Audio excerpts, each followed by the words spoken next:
Never to talk about on the only conservative station in the Bay Area. Hot Talk 560, KSFO. Should violence in films be limited? Should violent video games be banned for children under the age of 18? Of course. Of course it should.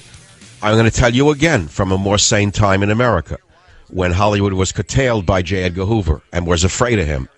When Hollywood glorified violence, it didn't glorify gratuitous violence.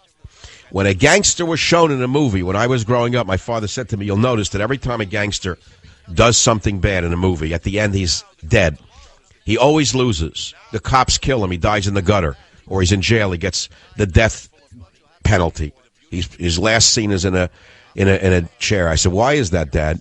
He said, because the movie manufacturers, the mayors, the Goldwyns of that time, had an understanding with the FBI director that they would not glorify crime, and the criminal always lost to law enforcement. That all changed, of course, in the 1960s, and look where we are today. Now the criminal is shown as the hero.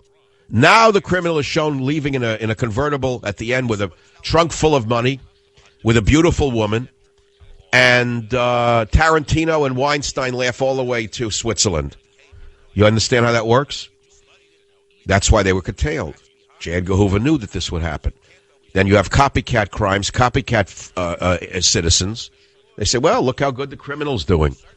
Look how good the criminal's doing. I want to be a criminal, says the child. Of course this is a relationship. It's common sense. Well, you have to ask somebody what you know to be true.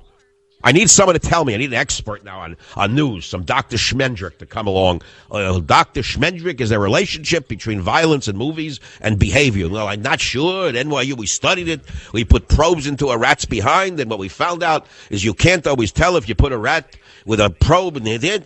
We don't know for sure, but we have to be careful to make certain that there's no censorship because it'll be Nazi Germany if we do. That's what you'll get from Mr. Double Talk with the crazy eyes from NYU and Columbia, because they're owned by Hollywood.